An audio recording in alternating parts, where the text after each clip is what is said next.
إن الحمد لله نحمده ونستعينه ونستغفره ونعوذ بالله من شرور أنفسنا ومن سيئات أعمالنا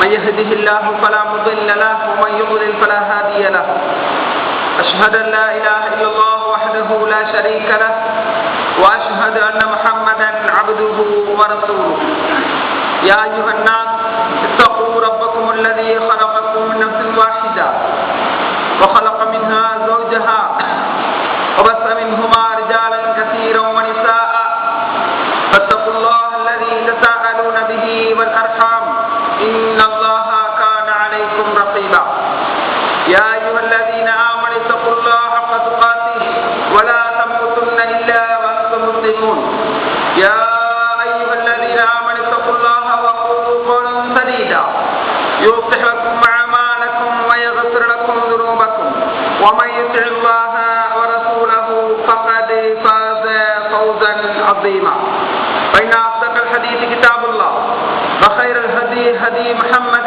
صلى الله عليه وسلم وشر الأمور محدثاتها وكل محدثة بدعة وكل بدعة ضلالة وكل ضلالة في النار أما بعد அளவற்ற அல்லாஹ் நிகரில் அன்புடையோன் அல்லாஹ்வின் திருப்பெயர் கூறி சிறப்பான இந்த பிரசங்கத்தை ஆரம்பம் செய்கின்றேன். அவன் இறை தூதர் ஸல்லல்லாஹு அலைஹி வஸல்லம் அன்னவர்கள் மீதும் சஹாபாக்கள், தாபிஈன்கள், தபு தாபிஈன்கள், அவுலியாக்கள், நல்லடியார்கள் அனைவர்கள் மீதும், என் மீதும் உங்கள் மீதும், என்னை பெற்றவர்கள் உங்களை பெற்றவர்கள் அனைவர்கள் மீதும் இறுதி மூச்சு வரை இவர்களெல்லாம் கொள்கை உறுதியோடு குர்ஆனையும் சுன்னாவையும் தங்களுடைய வாழ்க்கைகளிலே ஏற்று நடக்கின்றார்களோ அத்தகைய அனைத்து ஆண்கள் பெண்கள் மீதும் அல்லாஹ்வுடைய கருணையும் மரணம் என்றென்றும் நிலவ வேண்டும் என்ற அந்த இனிய பிரார்த்தனைக்கு பின்னால் அன்பிற்கினிய இஸ்லாமிய சகோதரர்களே, பெரியவர்களே, இளைஞர்களே, இந்த நேரத்தில் அல்லாஹ்வை பயந்து நடப்போம். நிறைவேற்றவாகும் இஸ்லாத்தினை அமலில் தான் பேசும் என்னையும் கேட்கும் உங்களையும் வானம் பூமி அளவு விசாலமான அந்த சுவனத்தில் பிரவேசிக்க செய்யும் என்ற அந்த சுப செய்தியை உங்கள் ஆழ்மனதிலே பதிய வைத்ததற்கு பின்னால் அன்புக்குரிய இஸ்லாமிய அறிஞர்களே, ரப்புல் ஆலமீனுடைய மிகப்பெரும் கிருபையினால் ரமலானை அடைந்தோம். ரமலானை தொடர்ந்து வருகின்ற இதர மாதங்களை அடைந்து ஹஜ் என்று சொல்லக்கூடிய கண்ணியமான ஒரு மாதத்தை நாங்கள் எதிர்பார்த்தவர்களாக இருக்கின்றோம். அன்புக்குரிய சகோதரர்களே, அல்லாஹ் தஆலா அல் குர்ஆனிலே மாதங்களின் எண்ணிக்கை 12 என்று சொல்லிவிட்டு மின்ஹா அர்பஅத்துல் ஹுரும், அதிலே 4 மாதங்கள் சிறப்புக்குரிய மாதம் என்று அல்லாஹ் சொல்லி காட்டுகிறான். ரஜப், துல்காதா, துல்ஹஜ்ஜா, முஹர்ரம் என்று சொல்லக்கூடிய 4 மாதங்கள் கண்ணியத்துக்குரிய புனிதமான சிறந்த மாதங்கள் என்று அல்லாஹ் சொல்லி காட்டுகிறான். அதிலே சகோதரர்களே, துல்ஹஜ் என்று சொல்லக்கூடிய ஒரு கண்ணியமான மாதத்தை நாங்கள் அடையக்கூடிய எதிர்பார்த்த நிலைமையிலே நாங்கள் இந்த இடத்தில் அமர்ந்து கொண்டிருக்கின்றோம். அன்புக்குரிய சகோதரர்களே, அல்லாஹ் ரப்புல் ஆலமீன் அவன் அருள்மறையிலே அந்த மாதம் எவ்வளவு கண்ணியமானது என்பதனை சொல்லுகின்ற அல்லாஹ் ரப்புல் ஆலமீன் அவன் அருள்மறையிலே சொல்லுகின்ற நேரத்திலே இந்த பூமியிலே இருக்கின்ற மனிதர்கள் அந்த இடத்தை நாடி செல்ல வேண்டும் என்ற விடயத்தை அல்லாஹ் பேசுகின்ற பொழுது அல் குர்ஆனிலே சூரா 6 என்றால் 97ஆம் வசனத்திலே இப்படி சொல்லி காட்டுகின்றான். இன்ன அவ்வள பைத்தும் புதலின்னா லல்லதி பிபக்கா முபாரக வஹுதலில் ஆலமீன், நிச்சயமாக உலகத்திலே உலக மனிதர்களுக்காக இந்த பூமியிலே வைக்கப்பட்ட ஆலயங்களும் பழைமை வாய்ந்த இடமாக இருப்பது மக்கா என்று சொல்லக்கூடிய அந்த மக்கா முகர்ரமா என்று அல்லாஹ் அல் குர்ஆனிலே சொல்லி காட்டுகின்றான். நிச்சயமாக மனிதர்களுக்கு இந்த பூமியிலே வைக்கப்பட்ட இல்லங்களும் வீடுகளுள் பரக்கத்து பொருந்திய நேர்வழி, உலகத்தவர்களுக்கு நேர்வழி காட்டக்கூடிய பரக்கத்து பொருந்திய மக்கமா நகரிலே, மக்கா என்று சொல்லக்கூடிய மக்கா நகரிலே அமர்ந்திருக்கின்ற அந்த மஸ்ஜிதுல் ஹராம் தான் முதலாவது இல்லம் என்று அல்லாஹ் சொல்லிவிட்டு ஃபீஹி ஆயாத்தும் பையினாத், அந்த வீட்டிலே பல வகையான சான்றுகள், தெளிவான பல சான்றுகள் இருக்கின்றது. மகாம் இப்ராஹிம், விசேடமாக அதிலே இப்ராஹிம் அலைஹிஸ்ஸலாம் அவர்கள் நின்ற இடம் அங்கே இருக்கின்றது என்று அல்லாஹ் சொல்லி வமன் தஹலஹு கான ஆமினா, அந்த வீட்டினுள்ளே யார் நுழைகின்றாரோ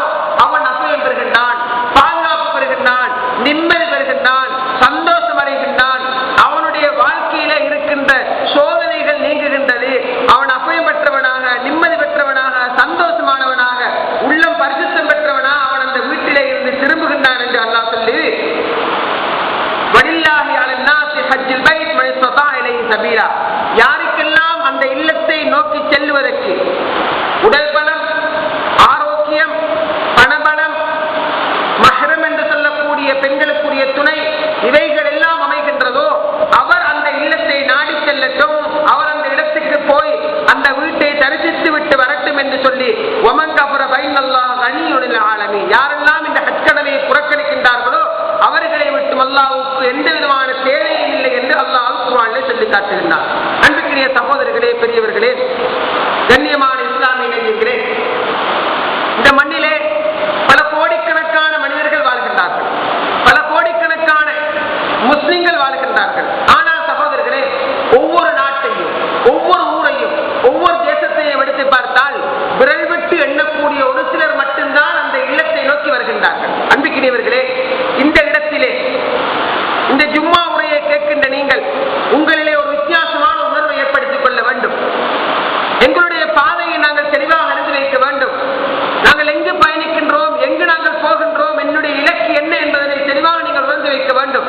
அன்புக்குரிய சகோதரர்களே, இந்த மாதத்தை அடைந்து இதிலே பல கோடிக்கணக்கான முஸ்லிம்களுக்கு மத்தியிலே அல்லாஹ் ஒவ்வொரு ஊர் ரீதியாக, ஒவ்வொரு கிராமம் ரீதியாக விரல் விட்டு எண்ணக்கூடிய ஒரு சிலரை மட்டும் அல்லாஹ் பறக்கி எடுக்கின்றான். அன்புக்குரியவர்களே, இந்த கழுத்தறையிலே, இந்த பெரிய கழுத்தறை கிராமத்திலே, கழுத்தறை ஊரிலே, உங்களுடைய இந்த பகுதியிலே நீங்கள் எப்பொழுதும் முயற்சி செய்து தேடினாலும் 10 பேரை தாண்டாது, அல்லது 5 பேரை தாண்டாது. ஆனால் மக்கள் தொகையில் பார்த்தால் நீங்கள் 2000, 3000, 5000 என்று இருப்பீர்கள். இந்த 5000 பேருக்குள் அல்லாஹ் புறக்கி எடுப்பது விரல் விட்டு நீண்ட 5 பேரை அல்லாஹ் புறக்கி எடுக்கின்றான். ஒருவருக்கு சகோதரர்களே 5 லட்சம் ரூபாய் குறைந்தது, அதை விட கூடத்தான் போகும். 5 லட்சம் ரூபாய், 2 பேர் கணவன் மனைவி போவது என்று சொன்னால் 10 லட்சம் ரூபாய் அங்கு முதலிடுகின்றீர்கள். 10 லட்சம் ரூபாய் முதலிட்டு ஒன்றுமே இல்லாமல் 50% கூட இல்லாமல் போகின்ற நஷ்டம் ஒன்று ஏற்படும் என்றால் இது மிகப்பெரிய கவலை சகோதரர்கள். உலகத்திலே 5 லட்சம் நீங்கள் கொடுத்தால் எதிர்பார்ப்பது என்ன? 5 லட்சம் குறைத்தால் மாதம் எனக்கு குறைந்தது 25,000 எனக்கு வர வேண்டும் என்று நீங்கள் எதிர்பார்க்கலாம். குறைந்தது சகோதரர்களே, மிக குறைவாக கணக்கை போடுகின்றேன். 5 லட்சம் கொடுத்து விட்டு சும்மா கையை கட்டி உட்கார்ந்திருப்பீர்களா? சும்மா பார்த்துக் கொண்டிருப்பீர்களா? சும்மா யாருக்கு 5 லட்சத்தை தூக்கி கொடுப்பீர்களா? கொடுத்து விட்டு எதிர்பார்ப்பது என்ன? ஒருவருக்கு நீங்கள் ஒரு 3 லட்சம் ரூபாய் பெறுவதையான 3வீலே ஓட கொடுக்கின்றீர்கள். கொடுத்து விட்டு எதிர்பார்ப்பது என்ன? அது டீசல் ஆட்டாவாக இருந்தால் எனக்கு ஒரு நாளைக்கு 600 ரூபாய் 500 ரூபாய் தேவை. சரிப்பிலே ஹலால் ஹராம் 2வது. ஆனால் மக்களுடைய எதிர்பார்ப்பை படித்தார். அல்லது நோபல் ஆட்டாவா இருந்தால் கொடுத்து விட்டு ஒரு நாளைக்கு 300, 350 ரூபாய் எனக்கு தேவை. சகோதரர்களே, ஒரு பொருளை முதலிட்டு விட்டு எதிர்பார்ப்பது மனித இயல்பு. 5 லட்சத்தை தூக்கி கொடுத்து விட்டு வாயை பற்றிக் கொண்டு ஓரமாக இருக்க மாட்டோம். சகோதரர்களே, முதலிடுவது லாபம் பெறுவதற்காக, முதலிடுவது லாபம் பெறுவதற்காக. ஆனால் சமூகத்தில் மிகப்பெரிய கவலை என்ன தெரியுமா? உலக விடயங்களிலே முதலீட்டை மேற்கொள்வார்கள், லாபத்துக்காக பாடுபடுவார்கள், கிடைக்காத விடத்தை அடிதடி மேற்கொள்வார்கள், போலீஸ் என்றும் கோர்ட்டு என்றும் வழக்கு வம்பு என்றும் அலைந்து திரிவார்கள். கடைசியாக 5 ரூபாய், 5000, 2000, 3000 என்று மாதாந்தம் தீர்க்கப்பட்டு அந்த கொடுக்கப்பட்ட பணங்களை அங்கே எடுக்கின்ற நிலைமையை நாங்கள் பார்க்கின்றோம். யாரும் நஷ்டம் போவதற்கு விரும்ப மாட்டோம். சகோதரர்களே, அல்லாஹ்வோடு செய்கின்ற உடன்படிக்கை ஹஜ் என்பது அல்லாஹ் இந்த பூமியிலே தெரிவு செய்து எடுக்கின்றவர்களுக்கு கொடுக்கின்ற அறுப்படை, விலை மதிக்க முடியாத அறுப்படை. சகோதரர்களே, இந்த உங்களுடைய ஊரிலே இதுவரைக்கும் நீங்கள் கேள்விப்பட்ட வகையில், இதுவரைக்கும் நீங்கள் நியத்து வைத்தவர்களை தேடி பார்த்தால் 10 பேரை நிச்சயமாக தாண்ட மாட்டீர்கள். சகோதரர்களே, இந்த முழு இலங்கையிலும் இருந்து 2500, 3000க்குள்ளதான் போகின்றார்கள். ஆனால் முஸ்லிம்கள் கணிசமாக வாழ்கின்றார்கள். சகோதரர்களே, இது என்ன? முதலாவது நீங்கள் நினைக்க வேண்டும், அந்த இடத்தை மிதிப்பதற்குரிய வாய்ப்பை யாருக்கெல்லாம் ரப்புல் ஆலமீன் போட்டிருக்கின்றானோ அது மிகப்பெரிய அறுப்படை சகோதரர்களே, விலை மதிக்க முடியாத அறுப்படை. அதிலே இந்த இடத்தில் இந்த மிம்பர் மேடையில இருந்து இந்த ஜும்மாவை கேட்கின்ற நிலைமையை இங்கே போகின்ற யாருக்கேனும் அல்லாஹ் தந்திருந்தால் அது இன்னும் பெரிய அருள் சகோதரர்களே. முதலாவது நீங்கள் எண்ணங்களை தூய்மையாக்குங்கள்.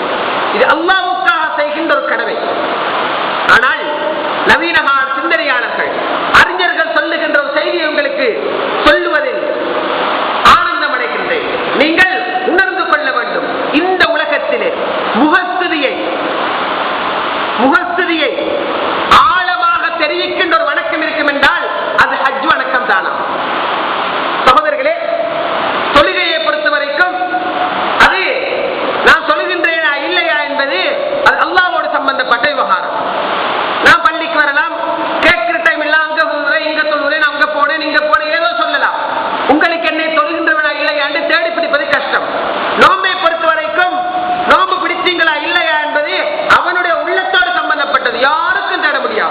அதிகாலை 4 மணிக்கு எழுந்து சஹர் உண்டு, பகல் 12 1 மணிக்கு இப்படியான உஷ்ண நேரத்திலே ஒரு சிங்கள கிராமத்திலே போய் உட்கார்ந்து நல்ல பசுந்தா திண்டு குடித்து விட்டு வீட்டுக்கு வருகிற நேரத்தில் முகத்தை தொங்க விட்டுக் கொண்டு வரலாம். யாருக்கும் தேட முடியாது.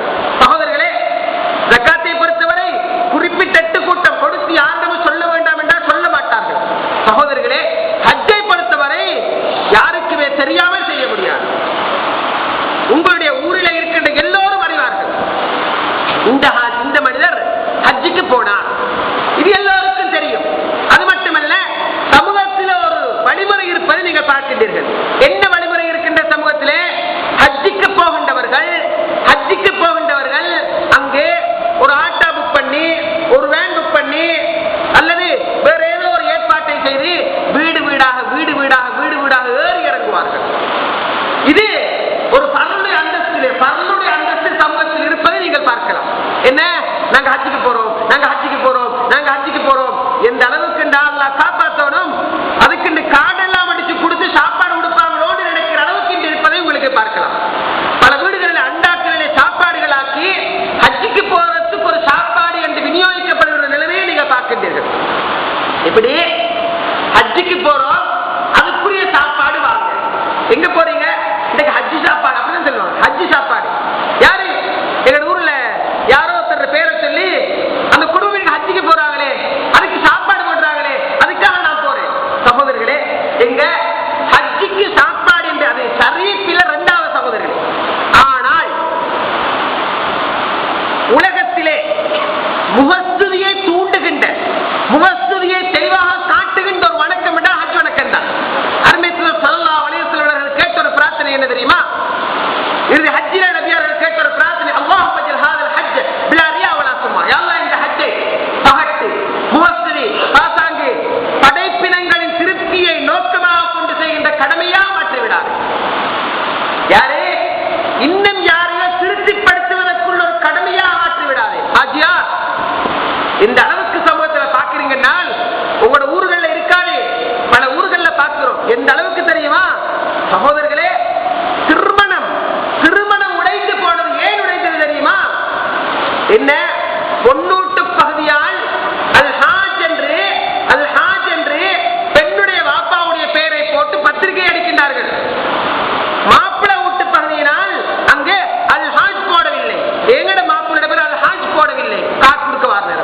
அல் ஹாஜ் போடாமல் காசு தந்தார்கள் என்ற காரணத்துக்காக திருமணம் முறிந்து போனதுதான் போன வரலாறு இந்த இலங்கை பூமியில இருக்கிறது. இது எதை காட்டுது? எங்களுடைய இலக்கு நோக்கம் என்ன தெரியுமா? நான் போவேன், வந்திறங்கியவுடன் எல்லோரும் வர வேண்டும். பாதையை சந்திக்கின்றவர்கள் வளமையா இப்ராஹிம் நானாண்டு கூப்பிட்டு வைங்க, ஆயிஷா தாத்தான்னு கூப்பிட்டு வைங்க, இஸ்மாயில் நானாண்டு கூப்பிட்டு வைங்க.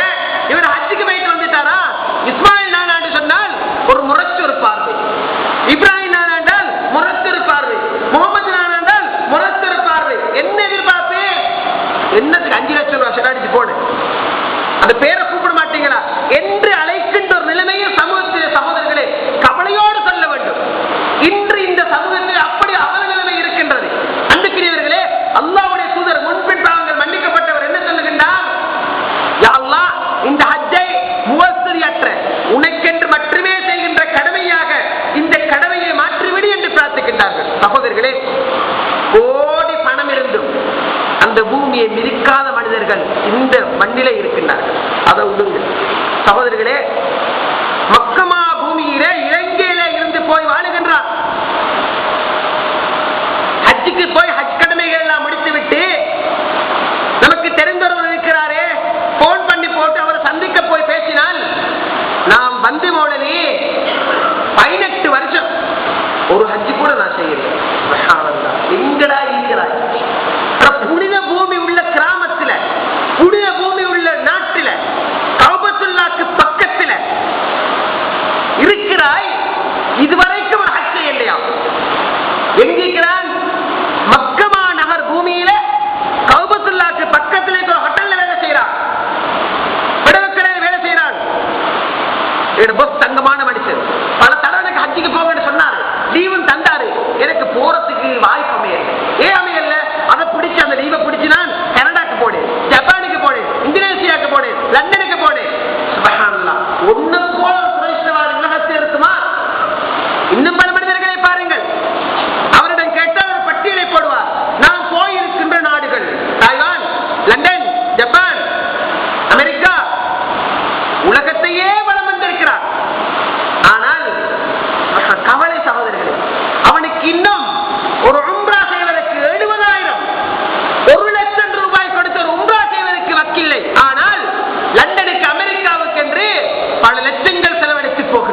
என்ன மனிதர்கள் சகோதரர்கள். அவன் கப்பரப்பா இன்னெல்லாம் அணியோனில் ஆனனே, யாரெல்லாம் இந்த கடமையை புறக்கணிக்கின்றார்களோ அவர்களை விட்டு அல்லாஹ் தேவையற்றவன் என்று அல்லாஹ் சொல்லி காட்டுகின்றான். உன்னிடம் இருக்கின்ற பணம் அது அல்லாஹ் தந்த பணம். இன்று நீ ஹஜ் கடமை நிறைவேற்றவில்லை, வசதி இருக்கின்றது, அடுத்த வருடம் நீ தள்ளுவாய். அடுத்த வருடத்துக்கிடையே ஒரு சுனாமி, ஒரு தீ, ஒரு வெள்ளப்பெருக்கு, ஒரு புயல் காற்று, அல்லது அண்மையிலே நடந்தேற நிகழ்வுகள் எத்தனை சகோதரர்களே. இது போன்ற ஒன்று நடக்காது என்பதற்கு என்ன உத்தரவாதம் இருக்கின்றது? அமைந்திருக்கின்ற சந்தர்ப்பத்தை நாங்கள் பயன்படுத்திக் கொள்ள வேண்டும். அதற்குரிய வாய்ப்புகள் கிடைக்கின்ற நேரம் நாங்கள் பயன்படுத்திக் கொள்ள வேண்டும். சகோதரிகளே, காணி பூமிகள், சொத்து செல்வங்கள், பொருளாதாரங்கள் நிரம்பி வருகின்றது. ஒரு காணியை விற்றா கூட ஹஜ்ஜுக்கு போயிட்டு வரலாம். சிலருக்கு சர்வசாதாரணம் ஒரு மாத வருமானத்தை ஒதுக்கினா கூட மனைவியோடு போய் வரலாம். அந்த அளவுக்கு வசதி வாய்ப்போடு வாழ்கின்றவர்கள் இந்த மண்ணிலே இருக்கின்றார்கள். ஆனால் அவர்கள் இந்தியாவுக்கு போயிருக்கின்றார்கள், அமெரிக்காவுக்கு போயிருக்கின்றார்கள், உலகத்தையே வளம் வந்திருக்கின்றார்கள். இன்னும் காபத்துல்லாவுக்கு போகவில்லை. போய் சந்தித்து கொஞ்சம் ஃப்ரெண்ட்லியா மனம் விட்டு ஹஜ்ஜிக்கு போன நல்லம் தானே, உம்ரா கொஞ்சம் போன நல்லம் தானே, அல்ல எவ்வளவு பரக்கத்தை தெரிஞ்சுக்கிறான் தானே. மௌலவி நீங்க சொல்றது உண்மைதான், இன்ஷா அல்லாஹ் பார்ப்போம், அடுத்த வருஷம் போறதுன்னு தான் நினைச்சு கொண்டிருக்கிறேன். சகோதரர்களே, அடுத்த வருடம் கிட்டவாகி ஹஜ்ஜிக்கு போங்க நினைச்சினா என்ன தெரியுமா, இந்த மகளோட கல்யாணம் வருது, அல்லது எங்க அவருக்கு அங்க இந்த சின்ன பயணம் ஒண்டிக்குது, இந்த நாட்டுக்கு போக வேண்டியது, அடுத்த வருஷம் சோறா போறது பாலகிரி ஜோஸ் அதனமே ஹெட்ட மாதிரி. சகோதரர்களே, சமூகத்தில் பலரை உங்களுக்கு பார்க்கலாம். ஆனால் நீங்கள் அனுபவிக்கின்ற சொத்து செல்வம், நீங்கள் அனுபவிக்கின்ற பொருளாதாரம், நீங்கள் அனுபவிக்கின்ற வீடு வாசல், நீங்கள் அனுபவிக்கின்ற எல்லா அறுப்படைகளும் அல்லாஹ் தந்த அறுப்படைகள். அல்லாஹ்வுடைய தூதர் நபி அவர்கள் சொல்லுகின்றார்கள், அதாவது ஹத்தாஜ் இப்னு காலித் ரலியல்லாஹு அன்ஹு அவர்கள் நபியிடம் வருகின்றார்கள். வஹுவ யக்ரா அல்ஹாக்குமுத் தகாசுர், பொருளை அதிகப்படுத்திக் கொள்ளுகின்ற பேராசை உங்களை பராக்காக்கி விட்டது, கபர்களை சந்திக்கின்ற வரைக்கும் சொத்து அதிகரித்துக் கொண்டே இருப்பீர்கள் என்ற அந்த வசனத்தை ஓதியவராக வருகின்றார்கள். நபியர்கள் சொல்லுகின்றார்கள், யக்கூல் இப்னு ஆதம், நபியர்கள் ஓதிக்கொண்டிருக்கிறார். நபியர்கள் சொல்லுகின்றார்கள் இவரை கண்டவுடன், யக்கூல் இப்னு ஆதம் மாலி மாலி மாலி, ஆதமுடைய மகன் எதை எடுத்தாலும் ஏண்ட ஏண்ட ஏண்ட என்று சொல்லுகின்றார். எதை எடுத்தாலும் ஏண்ட, கண்டி ரோட் அல்லது கொழும்பு கோல் ரோட், அந்த காணி ஏண்ட, அண்ணாந்து பார்த்தா இருக்கிற 8 மாடி கட்டிடம் ஏண்ட, அந்த தென்னை தோட்டம் ஏண்ட, அந்த ஃபேக்டரி ஏண்ட, அந்த வீடு ஏண்ட, அந்த கஜி தோட்டம் ஏண்ட, அங்க போய் கறங்கி நாங்கிட்டு வர அது ஏண்ட, இது ஏண்ட, எல்லாம் ஏண்ட. கொழும்புல இருந்து யாழ்ப்பாணம் வரைக்கும் ஒரு பஸ் போட்டிக்கிறேன், அது ஏண்ட. கொழும்புல இருந்து பொலநடக்கு ஒரு பஸ், அது ஏண்ட. கொழும்புல இருந்து வாழச்சலுக்கு ஒரு பஸ், அது ஏண்ட. மாத வருமானம் இத்தனை லட்சம் இத்தனை லட்சம் இத்தனை லட்சம் இத்தனை கோடி, ஜக்காத் மட்டும் இத்தனைக்கு வாஜிபாது, ஏண்ட ஏண்ட ஏண்ட என்று சொல்றார். எபனாதம், ஆதமுடைய மகனே, வஹல்லக எபனாதம் மிம்மாலிக் இல்லா மா அக்கல், ஆதமுடைய மகனே, உன்னுடைய சொத்தில் உனக்குள்ளது நீ உண்டது, நீ எதை திண்டாயால் உனக்குரியதுதான், கவலைப்படாம தெரியும். ஒரு பொருளை பார்க்கிறீங்க, ஒரு பணத்தை பார்க்கிறீங்க, ஒரு மாமிச வகையை பார்க்கிறீங்க, ஹலாலான உணவு விலையை கேட்கிறீங்க, 5000 பண்றான், 5000 கொடுத்து தின்னவா, உனக்கு வருமானம் வைக்கிறா, நினைச்சதை திண்டிடு, அது உனக்குரியது. உடுத்து கிழித்தது உனக்குரியது. ஒரு சேட்டை பார்க்கிறீங்க, ஒரு கவுசரை பார்க்கிறீங்க, ஒரு ஷூவை பார்க்கிறீங்க, ஒரு வாகனத்தை பார்க்கிறீங்க, ஆசை வருது, நீங்க ஜக்காத் கொடுக்கிறீங்க, பொருளாதாரத்தில் அள்ளி தந்திருக்கிறான். இப்ப பொருளாதார விலையை பார்க்காத, எடுத்து உடுத்துடு, அனுபவிச்சுடு, அது உனக்கு தான்.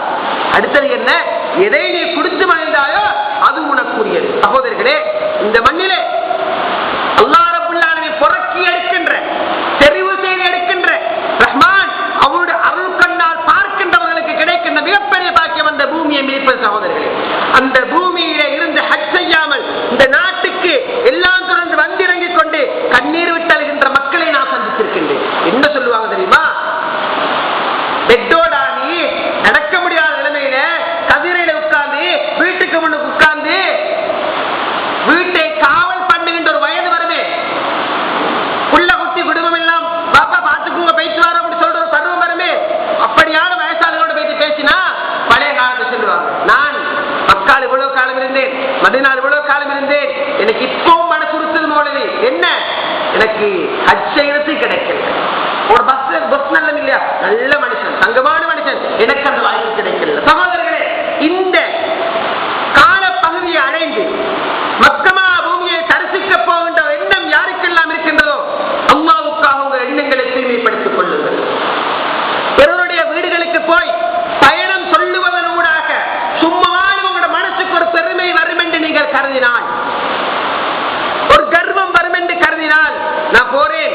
பெரிய ஒரு கோடீஸ்வரன் தான். இந்த உணர்வு கொண்டு வருமானம் இருந்தால் அந்த பிரயாணத்தை அந்த வீடுகளுக்கு போகின்ற நிலைமையை நீங்கள் தவிர்த்துக் கொள்ள வேண்டும், கண்டிப்பாக தவிர்த்துக் கொள்ள வேண்டும். உணவு கொடுத்து அந்த உணவு கொடுப்பதனூடாக நான் ஹஜ்ஜுக்கு போகிறேன், எல்லாரும் வந்திருக்கிறாங்க தின்னுங்க என்று சொல்லி உங்களுக்கு ஒரு கர்வம், பெருமிதம், ஒரு மமதை வரும் என்று சொன்னால் அந்த உணவு கொடுப்பதை நீங்கள் தவிர்த்துக் கொள்ள வேண்டும் சகோதரர்கள். பிரச்சனைப்பட்டு சிக்கல் பட்டு குடும்ப உறவுகளை துண்டித்துக் கொண்டு அந்த கடமைக்கு போக முடியாது. அப்படியான பிணக்குள்ளவர்களை நீங்கள் கட்டாயம் சந்திக்கத்தான் வேண்டும். யாரெல்லாம் நீங்கள் வாக்குவாதப்பட்டு பிரச்சனைப்பட்டு காணி பூமி அபாரிக்கப்பட்டு அல்லது தப்பண்டம் கொண்டு வாழ்ந்திருக்கின்றீர்களோ அவர்களை சந்தியுங்கள், மன்னிப்பு கேளுங்கள். நான் போகின்ற கடமை இறுதி கடமை, ஹஜ்ஜுக்கு போகின்றேன், என்னால் நடந்திருக்கின்ற குறைகளை மன்னித்துக் கொள்ளுங்கள் என்று கேளுங்கள். ஆனால் ஊருலகம் எல்லாம் அறிமுகப்படுத்தி ஒரு பெருமை வரும் என்று நீங்கள் கருதினால் அந்த நிகழ்வை நீங்கள் முழுவதுமாக முற்று முழுவதுமாக நீங்கள் தவிர்த்து கொள்ள வேண்டும். கலீலுல்லாஹ் இப்ராஹிம் அலைஹிஸ்ஸலாத்து வஸ்ஸலாம், மக்காம் இப்ராஹிம் என்று அல்லாஹ் சொல்லுகின்றாரே, நீங்கள் போனால் அந்த பூமியிலே அந்த கஅபாவை நீங்கள் வலம் வருகின்ற நேரம் ஒரு இடத்தை உங்களுக்கு பார்க்கலாம். கஅபாவின் வாயிலுக்கு முன்னால் சற்று தள்ளி மக்காம் இப்ராஹிம் இருக்கிறது. இப்ராஹிம் நபர் ரெண்டு இடம் இருக்கின்றது சகோதரர்களே. அல்லாஹ் ரப்பல் ஆலமீன் அந்த இடத்திலே மக்காம் இப்ராஹிமிலே 2 ரக்காத் தொழுவது நபிகளார் சுன்னத்தாக்கி வைத்திருக்கின்றார்கள் சகோதரர்களே. அந்த இப்ராஹிம் அலைஹிஸ்ஸலாத்து வஸ்ஸலாம் என்பவர்கள் கஅபத்துல்லாஹை புனர் நிர்மாணம் செய்கின்றார்கள். அது உயர்ந்து விட்டது, வானலாம் உயர்ந்து போகின்றது, அந்த பில்டிங் கட்டப்பட்டு விட்டது. இப்பொழுது அவர்கள் ஒரு விடயத்தை செய்தார்கள். யார் சகோதரர்களே? அவர் யார்? உத்தவர், மாமனிதர், அல்லாஹ்வுடைய நண்பன் கலீலுல்லாஹ். அல்லாஹ்வுடைய கூட்டாளி, உலகத்தில் அல்லாஹ்வுக்கே கூட்டாளியா? அல்லாஹ்வுக்கு ஒரு நண்பன் இருக்கிறார், அவர்தான் இப்ராஹிம் அலைஹிஸ்ஸலாம். அடுத்த நண்பர் அல்லாஹ் ரசூல் ஸல்லல்லாஹு அலைஹி வஸல்லம். அன்புக்குரியவர்களே, அந்த இப்ராஹிம் அலைஹிஸ்ஸலாம் அவர்கள் கஅபத்துல்லாஹை புனர்நிர்மாணம் செய்து விட்டார்கள். வைத் யர்ஃபு இப்ராஹீமுல் கவாயித மினல் பைத் வ இஸ்மாஈல். இப்ராஹீம் இஸ்மாயில் அலைஹிஸ்ஸலாம் இரண்டு பேரும் கஅபத்துல்லாஹை புனர்நிர்மாணம் செய்ததன் பின்னால் ரப்பனா தகப்பல் மின்னா, யா அல்லாஹ் எங்களிடம் இந்த பணியை ஒப்புக்கொள்வாயாக. ரப்பனா வஜஅல்னா முஸ்லிமீன் லக், யா அல்லாஹ் எங்க ரெண்டு பேரையும் உனக்கு கட்டுப்பட்ட முஸ்லிமாக மாற்றி விடுவாயாக. வ மின் துர்ரிய்யத்தினா உம்மத்தன் முஸ்லிமத்தன் லக், எங்கட பரம்பராவையும் உனக்கு கட்டுப்பட்டவர்களாக மாற்றி விடுவாயாக என்று பிரார்த்தித்ததை அல்குர்ஆன் சொல்லி காட்டுகின்றது. ஏன் இப்படி ஒரு பிரார்த்தனை சகோதரர்களே? பின்னுக்கு வருகின்ற நானும் நீங்களும் என்னுடைய உங்களுடைய பரம்பராவை உலக மக்கள் சொல்லக்கூடாது. இப்ராஹிம் அலைஹிஸ்ஸலாம் அவர் மட்டும் இல்லை என்றால் கஅபா உயர்ந்திருக்காது என்று பேசக்கூடாது. ஒரே போடு போட்டார்கள், யா அல்லாஹ் இது உன்னுடைய அருளால் நான் உயர்த்தி கட்டிவிட்டேன்